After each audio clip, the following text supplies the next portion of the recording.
there's your red flag. There's your red flag. Like COVID stimulus. I had a job. Why was I getting a stimulus check? That doesn't make any sense. I wouldn't say I was orange pilled by then, but that was what started to open my mind to like, there are going to be consequences to this. There's no such thing as free money. There's just a totally different mindset that I think people have to go through their trials of it. And I think that sometimes the trial is, like we were talking about earlier, taking your $5 coffee money and putting that in Bitcoin. If you take a crackhead and you give a crackhead $1,000, they're going to go buy more crack. I want a Bugatti, I want a mansion. And the longer you're in it, the more purchasing power you have, the less you desire those materialistic things. You just want that freedom. You see these things and it's very easy to lose hope. And it's like, where's your beacon of hope? Where's your ability to push forward and know that you can do what you want and no one can tell you what to do? Nice to meet you too. Thanks for having me on. Been going back and forth for a while now, so it's good to actually see someone. Yeah, I know. You never actually get to like put a face to anything these days. So it's like you're still like unsure if someone's just like a bot or like some troll or something. But, Yeah. A lot of the time it's like interesting. I'm like almost visualizing people in my head as I'm having conversations with them. Like, what does this person look like? I know. But regardless. I did a recording and I just never know what someone's gonna look like because we all just have like these random pictures for our profiles, and then they show up and I'm like, oh, that's what you look like. How are things going? I mean, you just started this, but I've seen you've been pretty busy already with like the whole podcast. Yeah, no, I've done like this is gonna be like the fourth recording, so it's been good. I mean, I'm pretty booked. I've had a lot of people like ask if they can join and stuff, so it's been fun. I've just been trying to learn it because I'm not like the most technical person. So when it comes to like editing and like trying to figure out, you watch other people's YouTube videos or listen to other podcasts and you're like, how do they do that? How do they make it so cool? Yeah. It's cool to see like there are definitely more people that are doing different platforms like YouTube and podcasts now. I feel like there were only like, the big people in the space and then like a couple that were dabbling in it. So it's cool to see that and like it's cool to hear people's long form other perspectives rather than just like short form tweets. Yeah. No, I mean, that's why I kind of wanted to do it because when I first started getting into Bitcoin, there was only like maybe 3 or 4 like good podcasts. Like, of course, there's always like the YouTube like hype people about crypto and like number go up or like check out Solana. And it's like, so it was really hard to like find good information. And so when I was like just finding out about Bitcoin, I was like, who do I listen to? Like, what podcast can I, actually listen to with people that understand Bitcoin instead of just like a hype person or like, and so I was like, you know what? I'm just going to start my own because that's like kind of what helped me understand.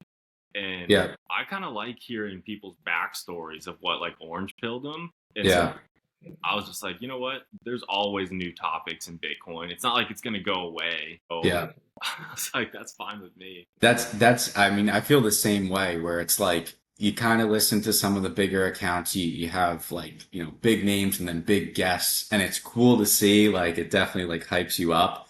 But I like to hear everyday people and like you said, like what orange pilled them and like what their journey is, what their life is even like. Because a lot of those bigger ones are people who either are already billionaires or they got in Bitcoin so early that they made so much wealth that it doesn't really matter. So it's good to hear people that are, everyday people, normal family, just trying to preserve their purchasing power.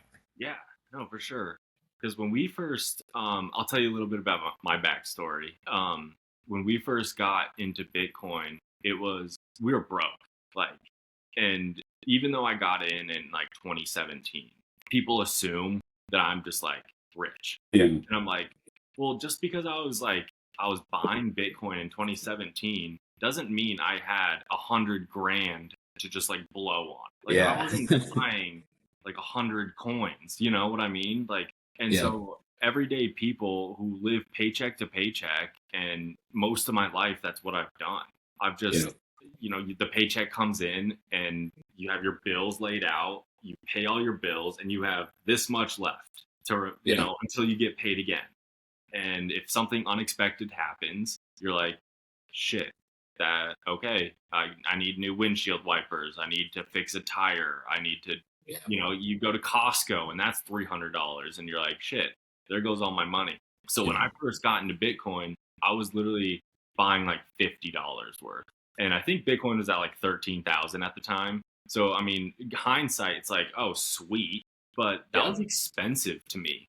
Like that was really expensive. And my wife and I, every month, because I started to get orange pilled over the course of probably like 2, 3 years, is how long it kind of took me to really get orange pilled. Yeah. And every month we would buy like, or not every month, every paycheck we'd buy like $50, $100, and eventually Bitcoin was just like crashing the whole time. And so Yeah. really hard to like stay convicted because I was still learning. Then this is what kind of wanted me to get you on, is because your post about like the Matrix, revealing itself and stuff in 2020. Yeah. That was like my big orange pill moment, and I was like, Bitcoin was at like 3,500, and I remember sitting on the couch, and I think we had maybe $4,000 in our bank account, and I told my wife, I was like, if it drops to $3,000, we're buying a full Bitcoin, and it never hit $3,000, and so we, Uh, um, uh, and we were so scared because we were so broke, and I was like, okay, well, it didn't hit $3,000, but we decided from that point we were gonna just be super convicted, and we started actually like budgeting and then earning more money as you grow up, and then yeah. so we've never stopped. We keep buying. It doesn't matter, if it's $10 a paycheck, or even, you get a bonus and we're like, sweet, 25% automatically into Bitcoin. And then the Yeah. rest is like get ahead of bills or something. That's just how we kind of do it. Yeah.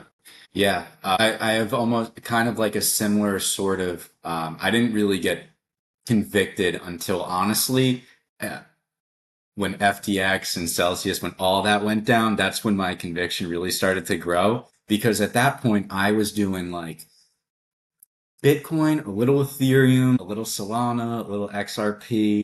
This is like zero foundation of understanding of what the difference is between any of them. To me, it's like Bitcoin's the king because it's been there the longest, like not understanding the technology behind it or the philosophical aspects behind it. Um, and then what I decided was as FTX was going down and they were like on the hunt for Sam Bankman-Fried, I decided that I'm just going to spend $5 a day instead of buying coffee. I'm just going to put in the Bitcoin. I'm just going to, and if I lose it, like it's the coffee. I'm making coffee at home. It's not a big deal. And then as I started to do that and the come up started to, we saw the recovery, I started to learn more about it. And that's when the conviction really hit. And it was just like, I'm throwing everything that I can at this all the time. So it's interesting how people, like you said, have different backgrounds on how they initially got in. I'll kind of tell you, like, from the very start, the way that I first really started to learn was through Dogecoin. So I took $100, I turned it into $1,000, and then I split it between what I thought was like, the big three or four. So that was like my onboarding experience. So I got like incredibly lucky, like you buy a meme coin, you get some profits, and then you put it in. And then I started learning. That's not how I would recommend people do it.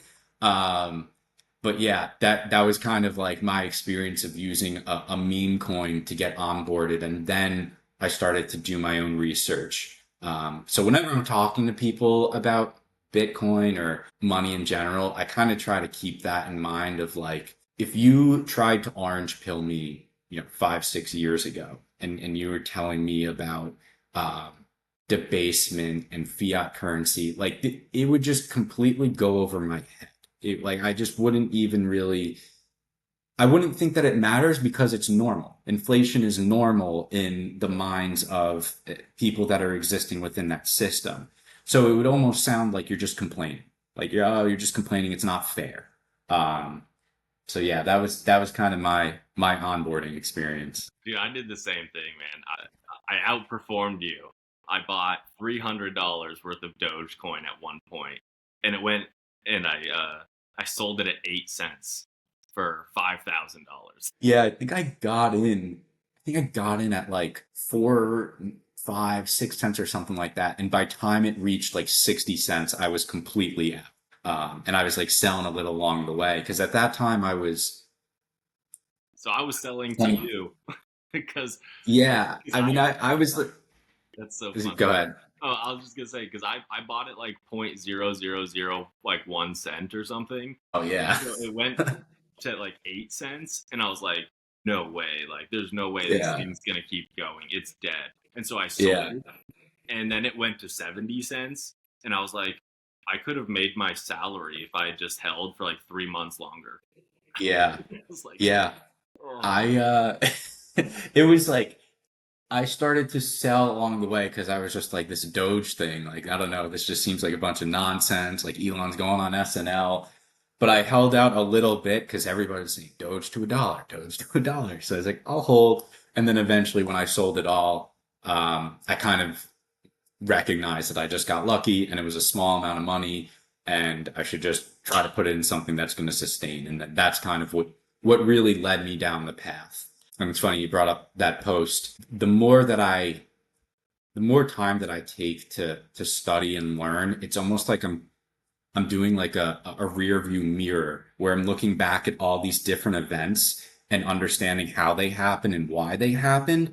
And it's like that's the moment. No, that's the moment. So it's like almost hard to pinpoint the exact moment where you recognize it. But now that you do, it's like, oh, there's your red flag. There's your red flag. Like COVID stimulus. I had a job. Why was I getting a stimulus check? That doesn't make any sense. Like that's I don't know. Uh, mm, so yeah, No, I agree. I mean, COVID was like the, I've said it before on here already. COVID was like the biggest ad for Bitcoin ever because it yeah, was like they're just printing money. And I'd never experienced that before. You know, I'm only 34, yeah, and I think, I mean, you don't really learn about government spending or, like the debt. You always hear about like, oh, like, yeah, the government's like at $10 trillion in debt. You're like, who do we owe? What do you mean? That's dumb. And then like COVID happens, and it's like they just printed, 40% of this, all of the U.S. money, and you're like, wait, what? They can do that? They can just print it and hand it out to businesses. They handed out like $40 million, like the Kardashians or some shit, and I'm like, wait, they just gave a multi-millionaire more money because yeah, they have a business. I was like, this is so dumb. And so yeah, I was telling people, they're like, oh, free money, this is great. And I was like, this isn't free, because I was yeah, like already orange pilled at that time. I was like, you're gonna pay for this. This is gonna be really bad. yeah. And It's it's funny you bring the stimulus. I think that is really what started to. I wouldn't say I was orange pilled by then, but that was what started to open my mind to like there are going to be consequences to this. There's no such thing as free money. So I graduated from college in 2019. So I had worked a year. I was just starting my career. I had a lot of friends who were a year younger than me. So, you know, it was like their college experience got cut short the last like month or two. They didn't have jobs. There were no jobs available. So they all went on unemployment right away. And then they got these stimulus checks. And when you think of it, even like beyond money, but from a societal standpoint, you have now incentivized all of those graduates to rely on the government and to not understand the work that is necessary to acquire purchasing power. You're just, you're a college kid. You're getting a $1,200, 14, whatever it was. You're getting a check. That's like, 100 grand to somebody who's been working for a while. $1,200 to a college kid, like you think you have more money than God. oh yeah, Um, so you that like base fundamental rewiring. I think that's what kind of opened my eyes to be like, wow, these people who are just like a year younger than me have this totally different perspective. I saw people, once they started rolling out those checks that, they were going on vacations and like going to like Montauk. I'm like, you don't have a job. What are you doing? But that was the reality. And just the debt ceiling too. Every couple of years, we're approaching the debt ceiling, right? It comes up in the news. What's going to happen? We're going to have a government shutdown. And I remember having a conversation about this with one of my coworkers. I think it was 2 years ago.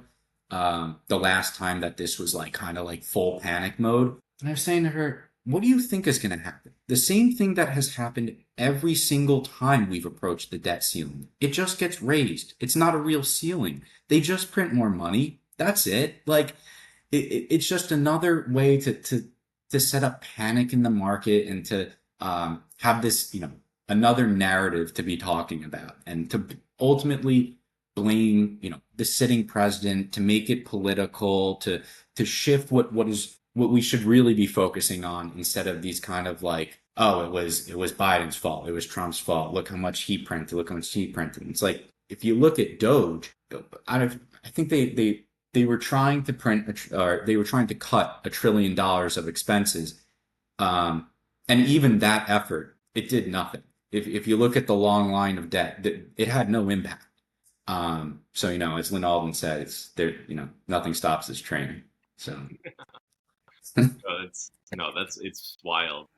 I was actually surprised that like the Doge committee or whatever, like they got pretty much nowhere, even though they were posting almost like daily or weekly or whatever, that they were like, look how much fraud there is. Where's this money going? And we're like everyone on X is like, yeah, like sweet. And then like 4 months goes by and then it's just like, oh yeah, nothing happened.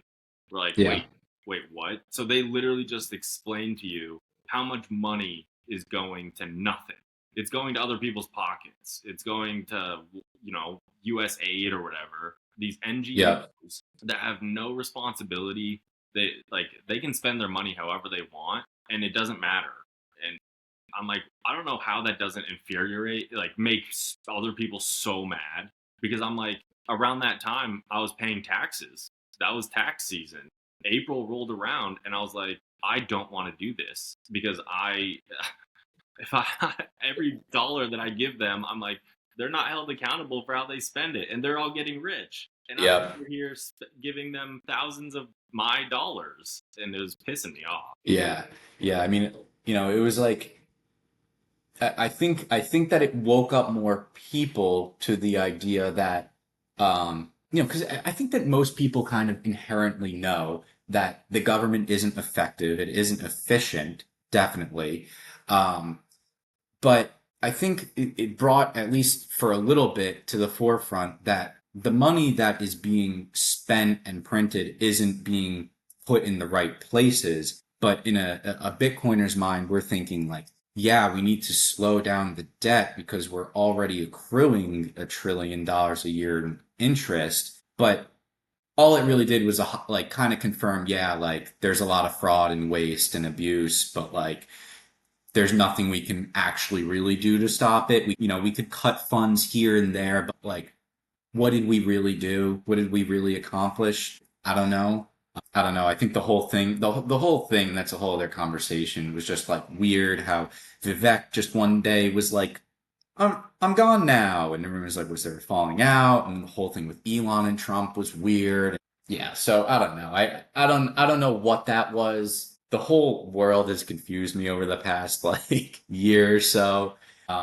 Yeah, there's no stopping it. It can't stop because of, I think specifically the most, maybe it's just recency bias, but the most obvious call outs are the great financial crisis and COVID, where you saw the banks got bailed out. You saw COVID where, Blackstone was buying up family homes, and then the Fed is printing this money. They're buying back mortgage-backed securities. So all that was just a transfer of wealth between families, to private equity. And that's like when you hear that, people kind of have this feeling of like that's just how it is. But Bitcoin gives you that way out of it, where we can have this other system, and eventually these systems have to collide, and one has to win. Yeah. I mean, that's why I think I was literally talking to someone last night. He's older. He's like in his 50s, and he hates Bitcoin. He thinks it's dumb. And I was like, what about Bitcoin do you like absolutely like, what turns you off from Bitcoin? And he was just like, it's like, it might be good for someone, like Venezuela. And I told him, and I was like, that's gonna happen here eventually. And he disagreed, he's 50. He's only known the US dollar system, and something like Bitcoin comes around and they just don't see it because I mean, he's already wealthy, he's already made it, he's looking at retirement soon. He's had a good career. Like he doesn't have to worry about the US dollar collapsing necessarily, Yeah, in the next 5 years, 10 years. Like honestly, I think we all know they can print their way as they can kick the can down the road for a very long time. We've seen it. They'll continue to yeah, do it. It's not going to like collapse overnight like it does in other countries. And yeah. so I agree with him. Like, okay, yeah, people in third world countries, they do need this more than we do. But Mhm. it will happen here. And I think it's going to happen faster than they think. Like Yeah, it may not happen in 1, 2, 5, 10 years, but it's going to happen because look at what they do. yeah. I mean, that's kind of like the great debate, I guess, right now in the Bitcoin space, where it's like, suddenly or gradual grind up. And really, the question you're asking is, does the dollar fail tomorrow, or does it just continue to slowly fail? And this is just life, and it's this 2% air quote 2% inflation rate that just compounds over time. And it's like, regardless, there's two options. Like that's the outcome. So to your point, someone like my parents, retired, house is paid off, I'm on my own doing my own thing. They don't really need it. There's really no point into, trying to completely shift their mind. As they're in their mid 60s. It's hard to get people to see a new perspective. My mom's telling me cash is king, and I'm like, yeah, yeah, like, yeah, cash is king, mom. I'm not gonna argue with you. You just, if you need anything in like 10 years, I got you. But it's true. And I understand it too, right? These people who, say, person you're talking to is 50. When Bitcoin was released, that person was 35 years old, and they've seen it go up and down and up and down. And if you look at it, I guess there's really two perspectives of the volatility. You could look at the all-time high and then it crashes and you see, I told you so, like this thing's a scam. And then the other perspective is, well, what led these massive drawdowns? Well, last time it wasn't a flaw in Bitcoin. It was a flaw in bad actors that were being trusted. So now the people who are being trusted to custody it are BlackRock, Fidelity, MicroStrategy. So all you've done is change the actor there, but now it's gained a little bit of credibility in that age group. But I would still imagine that the vast majority of people like 50 and up probably have very little understanding of Bitcoin, how it works, and what we're on, what we're on the cusp of with the amount of printing. Oh yeah. Have you read the big print? Yep.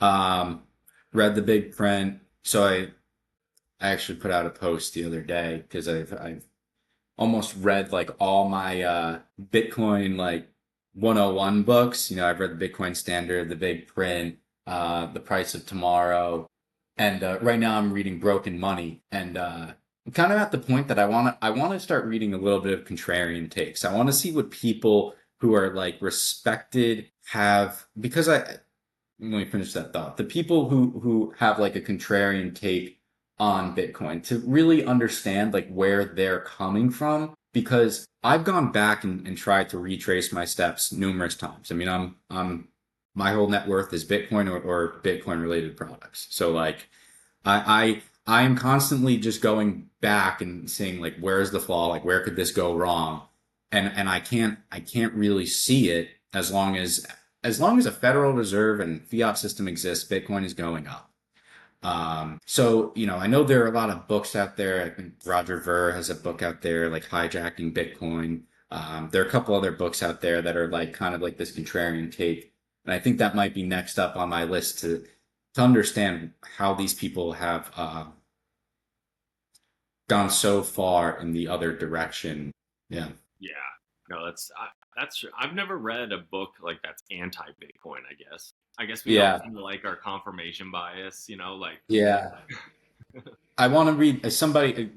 What kind of spurred that thought was somebody commented to me that they wanted to read Bernanke's book. They wanted to read. He had a book about, I think it's like his autobiography or his biography about his time at the Federal Reserve and the decisions that they make. Because we do, we look at it through the lens of hindsight is 2020. Whether these people were acting in a nefarious way where they were trying to make the best of a situation that they had, they're not dumb people. They know that, I mean, you can find videos all the time of them saying, in theory, we can print as much money as we want, unlimited amount of fiat. So they understand it, right? But there's a system that they are trying to maintain for probably political reasons a lot of the time. No president wants the dollar to fail under them. That's certain. So you have to kick that can down the road, and it's a matter of how many elections away are we from a true like Bitcoiner that is acknowledging this, not somebody who's trying to do this digital asset committee and all this yeah. other noise. No, for sure. No, it's anyway, I was reading you have a lot of like banger posts, by the way. Um Appreciate it. yeah, I was like, oh man, I like this one because it became like really it makes people think a lot because you posted about how much it costs now to raise a family or Yeah. and it was like, you know, a husband, a wife, and two kids. And it's like, man, it kind of sucks because you're I was even talking about this with another gentleman last night and he was like, I want my wife to like stay home and to raise the kids and I'm like, yeah, I mean, I think a lot of men do. Yeah. That's it's a lot. Like you can't Yeah. afford it these days, so most parents are forced to go, they both have to work, the kid gets raised by the system. You send them off to school as soon as you can, you get a nanny or a babysitter. I mean, they're not raised by their parents anymore and I'm like, it's like the most destructive thing breaking the family up like that. You're Yeah. spending more and more time away from what holds you grounded, your wife, your kids. And I was like, when you posted that, I was like, yeah, I always see stuff like, oh, look how expensive it is to live. And you're like, yeah, but it's like so destructive. And I talked to my wife about it and I'm like, would you be a stay at home mom? And she's like, we don't have a kid yet. And she was like, well, yeah, I mean, I guess like, but I really like my job. Okay, but like if I made enough, would you stay home? And it's like, yeah, probably. And it's like, okay, so that's the goal. That's the goal for most families these days is to be able to one parent stay home. And that's almost unattainable right now. It's funny because a lot of that sometimes I'll just kind of take time, like I'll go for a walk and kind of just think about things. And I'll think about like where my salary was 2 to 3 years ago and where it is today. And I'm making more money today, but I feel more squeezed today than I did 2 to 3 years. 2 to 3 years ago, I thought I was rich. I was just throwing my credit card around like this is great, this is great. But now you start to feel the effects of bad economic policy. And when you start to think of, okay, well, I'm responsible for me. How could I be responsible for two, three, four other people and live a life where you have everything you need. You have a home, you have, a car for transportation, you can splurge a little bit. And by splurge, I mean like a family vacation and, go out to dinner once a week. Like that's my idea of splurge, not like, Bugattis. And it's becoming, like you said, it's becoming more of a societal issue. It's more than just, I can't afford this. It becomes, well, now your wife has to work.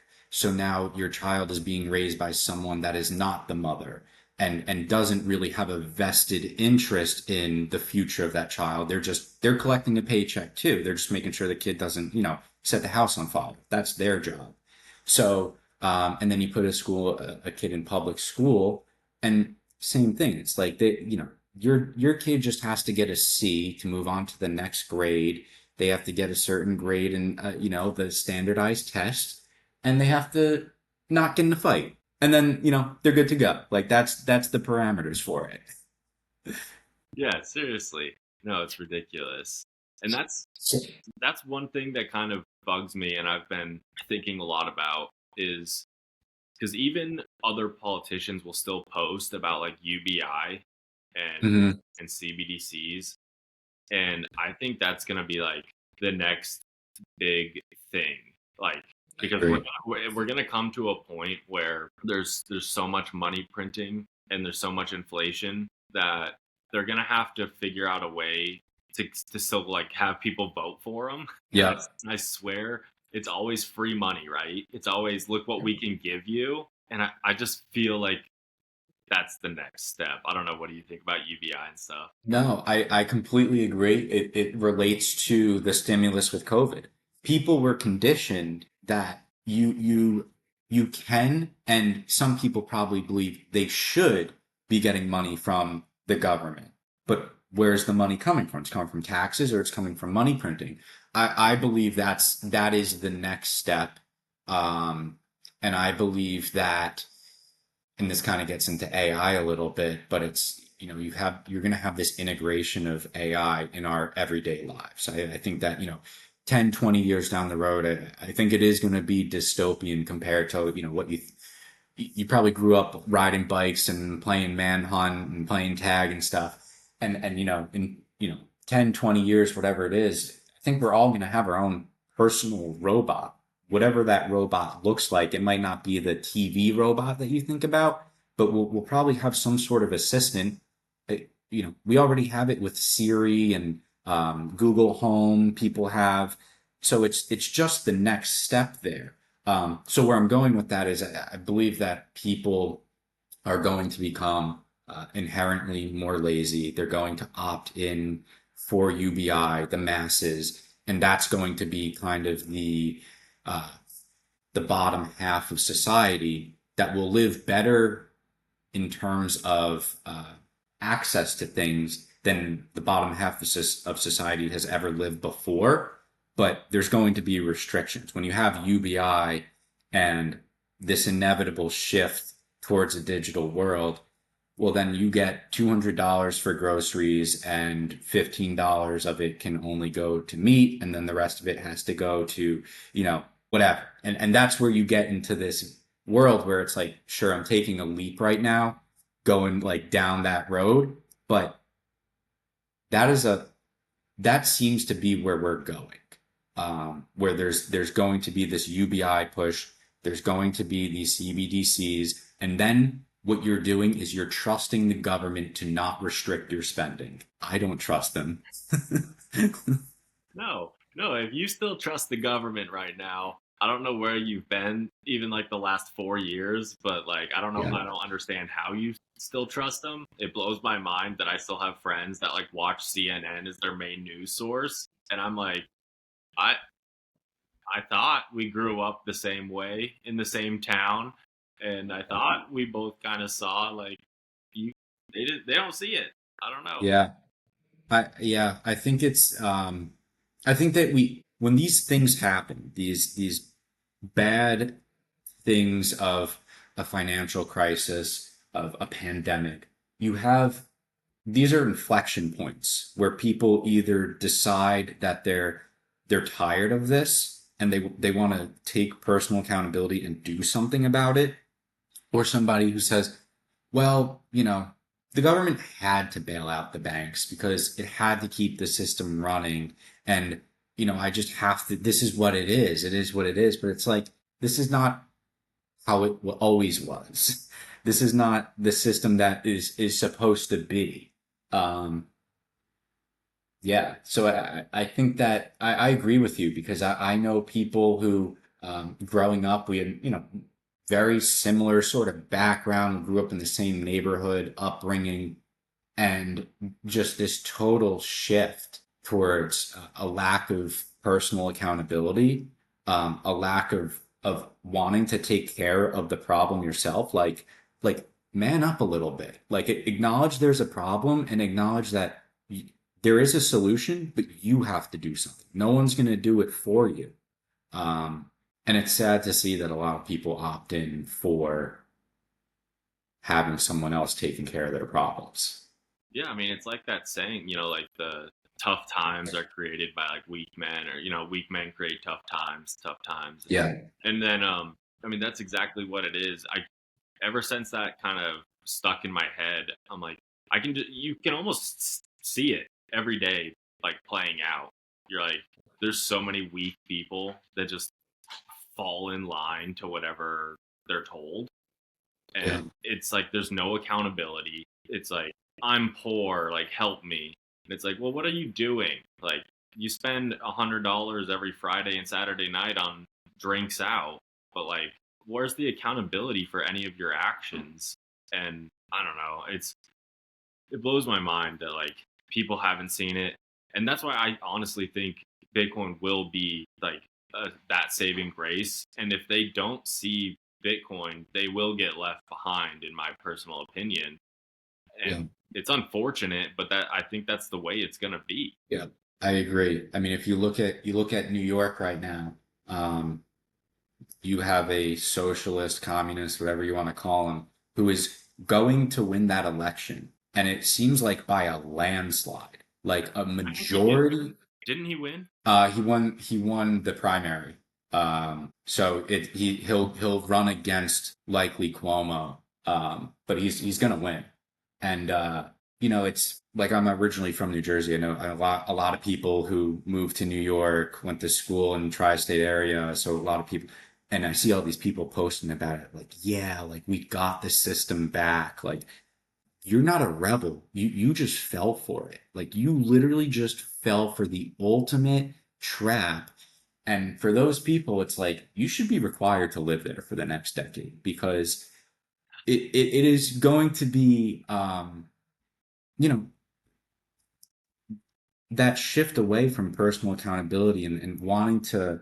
um I get where these people are coming from. They're coming from a point of view that they don't want to see people struggling. I get the empathetic view, and it's not that you want to be, unempathetic to people, but it's what you're doing doesn't work, and you're just giving more power to a government that is gaining more power and more power and more power. And this was the greatest city in the world, and we're watching it fall. And like, if you need evidence, look at San Francisco. um and it's scary living in a city. I live in Boston, and I always say it seems like the bad policies go California, New York, Boston. So we're only a couple of years away from this nonsense too. So I'm preparing, but yeah, I mean, that's the shift in the mindset where you've got people who, acknowledge there's a problem, and like, give them credit for acknowledging it. Some people won't even acknowledge that there is a problem, but instead of trying to look at it from a way of personal accountability and decentralized aspect, they want to centralize power and then spread the money evenly, which just doesn't work. That's not how things work. No, did you see that grocery store in like Missouri or something that was government funded, and the No. entire it was I think it was in Missouri. It was this entire government funded grocery store, and they raised millions of dollars for it. Yeah. And the shelves are empty. This grocery store Yeah. has been there apparently for like a while, and then it got turned over to the government, and now there's no groceries. Yeah. Yeah. I mean that I don't know how many times this has to happen to realize that like famine is the ultimate like end result of this. Like it's just poverty and famine. And that's why I say like these people who are cheering this on, the saying goes, people who refuse to study their history are bound to repeat it. And that's what's gonna happen is if you don't realize that one standing up and saying what might be uncomfortable to say and embracing something like Bitcoin. I mean, when I talk about Bitcoin to people like for the first time, I get this sense of like they're looking at me like what an idiot. Like this is a guy he's buying an internet token. So you get this sense of like resistance, this knee-jerk reaction of like, oh, like it's going up, but last time it fell 80%. Like it's probably going to happen again. And there's just a totally different mindset that I think people have to go through their trials of it. And I think that sometimes the trial is like we were talking about earlier, taking your $5 coffee money and putting that in Bitcoin. I think if you've got some skin in the game and whether you see Bitcoin go, you know, down 20% in a month or up 20% a month, you become to get curious because now you have skin in the game. And I think that that's ultimately how people should try to learn it. It's just a small allocation. And then once you get it, that's when you just go all Yeah. Yeah. Well, no, I mean, so because you mentioned like the empathy thing, and I'm like, that's so true. Because I go back and forth between this, where I'm like, the empathy thing is like almost overplayed because it's like, yes, you yeah. feel bad for people, but they do it to themselves, and then they do it over and over and over, and so I get torn between like, I want to help you, but I can only do so much, Yeah. and it drives me crazy, but. Yeah. I I mean, you mean, feel bad, but yeah, I know. I mean, like, there's, it's nuanced, right? Like somebody who grew up in poverty and then is, 18 years old to expect them to be like a polished young adult and go walk into a good job and make six figures it, they're starting from a different place, and I understand that. At the same time, you know, if you take a crackhead and you give a crackhead $1,000, they're gonna go buy more crack. Like they're not gonna do something productive in society with that. Um, so again, I understand the nuance of it. I understand wanting people to have access to healthcare. Our healthcare system is a mess. Everyone can acknowledge that and admit that. But again, it's like, where would the money come from? How do we monitor this? And at the end of the day, it comes out of our paychecks. And then it becomes a system that just perpetuates itself, right? The more money and purchasing power that's taken away from you, the more stress, the more anxiety, the more depression, the more health issues, the more reliant you become on the medical field. And then it's just a cycle. I think this is probably one of the coolest things about Bitcoin. It's not necessarily number go up because we all love that. Yeah. I love I love putting my money in and seeing it go up and double in a year. It's pretty cool. Yeah. But on the healthcare side, I think one of the coolest things about Bitcoin has been for me is the transformation of how you view and visualize everyday life and the low time preference. Because even in your bio, you have like what it's like Bitcoin, fitness, and finance or something. Yeah. And I'm like, okay, I used to, run track in college, but after college, I didn't really do much for fitness and stuff. But the way it like transforms your mind into the low time preference, all of a sudden, I'm freaking on a carnivore diet basically. Yeah. Eating steak. I go to the gym. I don't drink alcohol anymore. Like Yeah. I don't know. I think that's like the most positive thing. I don't know because you're younger than me, but you're obviously a fitness guy. I mean, how did that transform like in a positive way? We've been talking about all the negatives about society, but in a Yeah. positive way, how could Bitcoin like bring the positive out. Yeah, let's shift towards positives.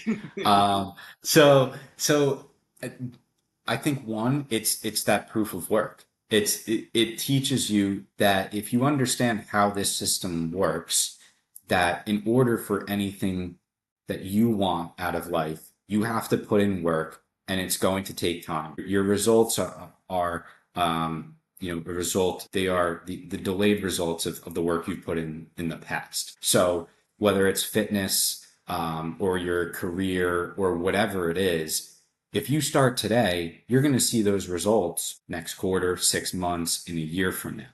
So it prioritizes that delayed gratification. And if you just think about anything in your life that has been an instant gratification decision, it is never good for you.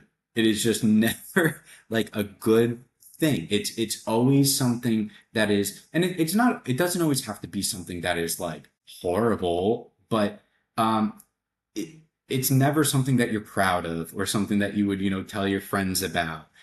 It's as simple as I'm craving ice cream tonight, so I'm gonna have ice cream. Then you wake up the next morning and like you feel like shit, or whatever it is. But that mindset shift of understanding that putting work into something, delaying the gratification, I think that's transformative for a lot of people. And when you embrace that, your life just gets better because you're able to set plans, and things don't always go according to plan, but it helps you also weather the storm.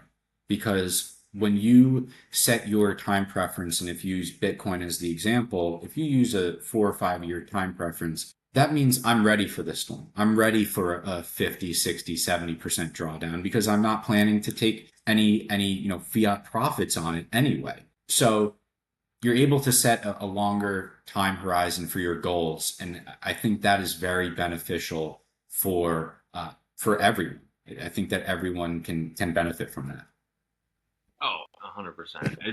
I mean, it's transformed me in like even the past year with just getting more involved in communities and stuff in Bitcoin because Yeah, I mean, you're kind of a lone ranger in the real world when you're a Bitcoiner. There's not too many yeah, people to like connect with, and so it's kind of nice to like actually be talking to real Bitcoiners because it helps to realize that there's other people out there that are like, you know, they're on the journey with you, and it's so positive.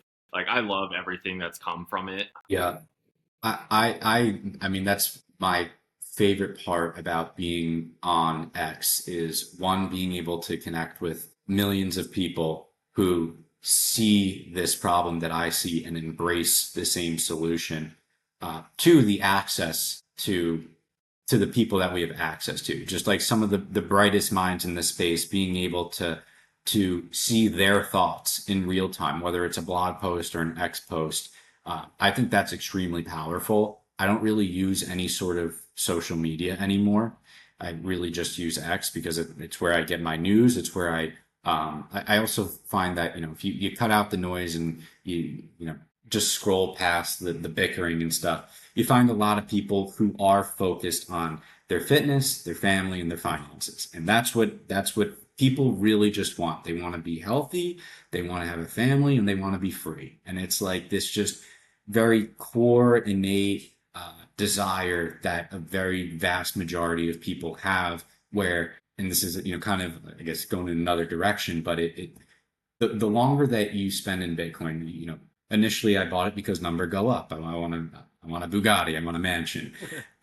And the longer you're in it, the more purchasing power you have, the less you desire those materialistic things. You just want that freedom. Oh yeah, I mean, because you post all the time. I think Bitcoin is hope, and it's Yeah. like it's so vague, just like Bitcoin is hope, and it's like any normal person reading that, they're like, oh, whatever. But like, Yeah. there's so much meaning behind it once you understand Bitcoin that it's like it truly is, and it's amazing.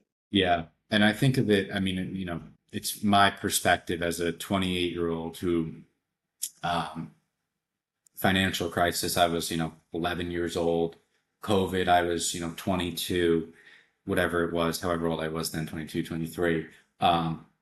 You see these things and it's very easy to lose hope. I made a post the other day about all these different, tragedies that I've seen in the time span of my life.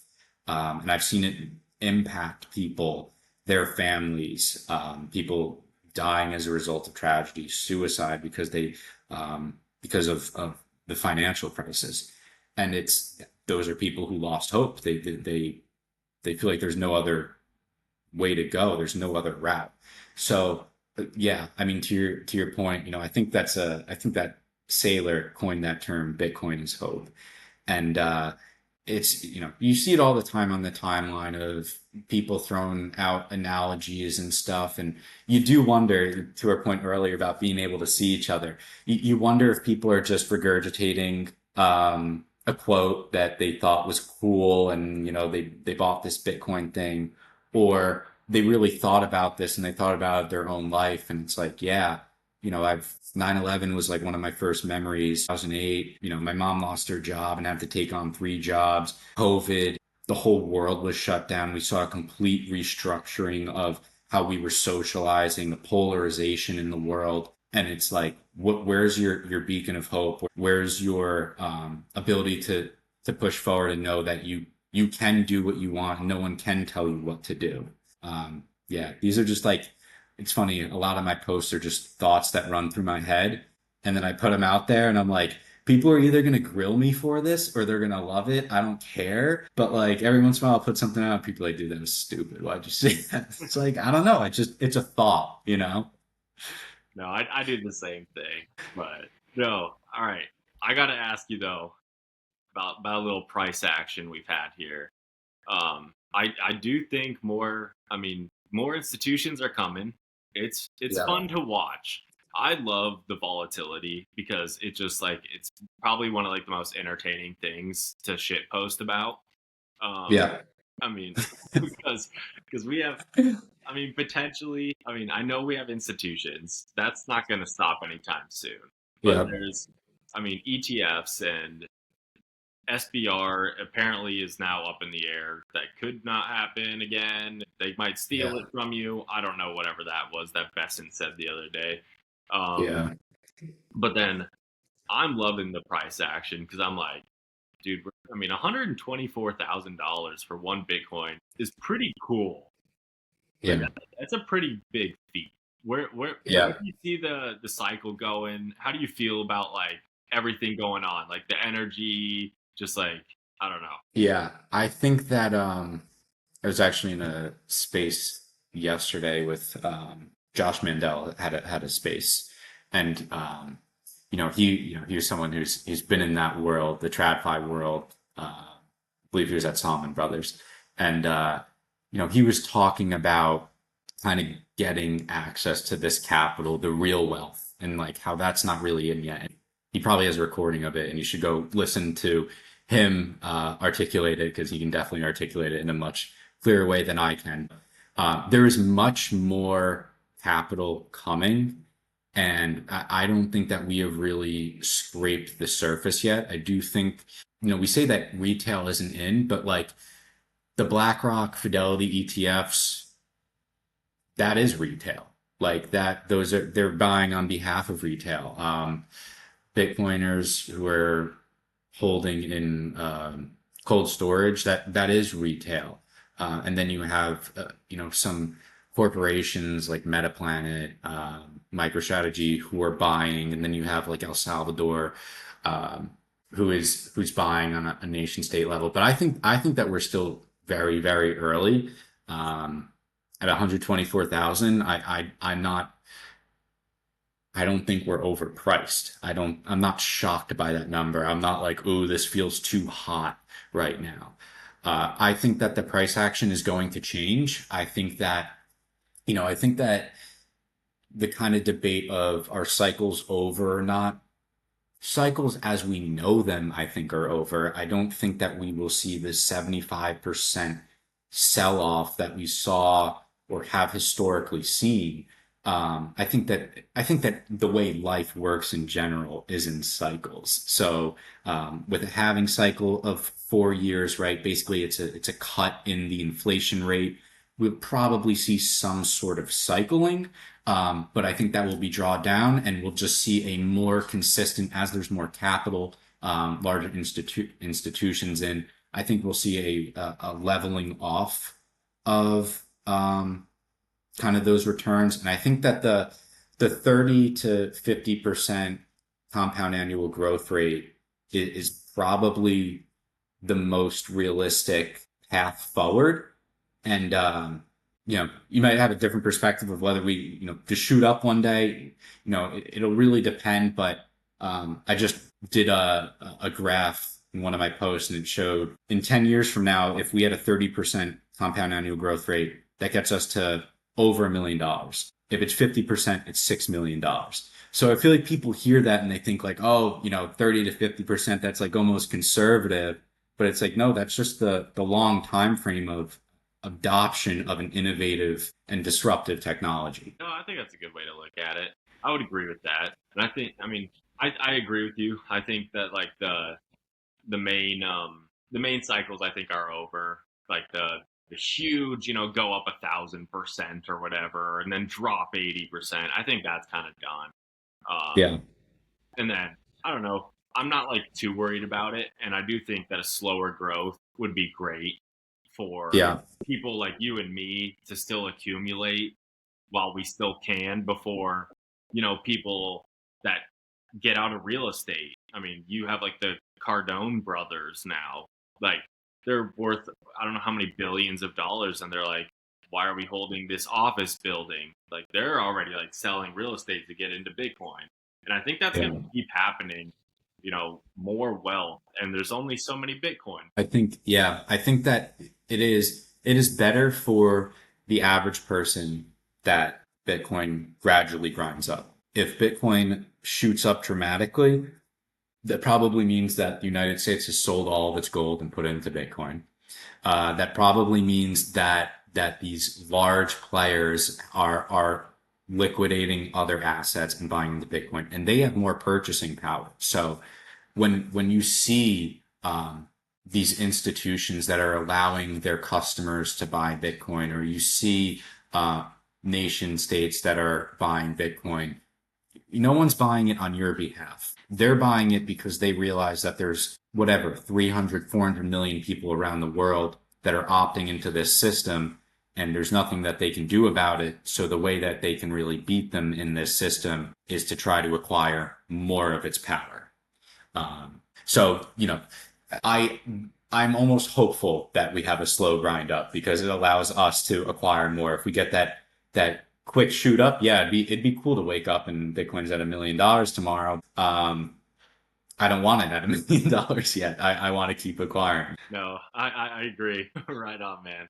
Well, hey, do you want to send people to your Twitter or something, or to your X? I don't know if you have any like websites or anything cool that you're doing in the space. Tell people where to follow you, I don't know, whatever you want to shill. Yeah. So my account is at BTC underscore bro with 2 O's.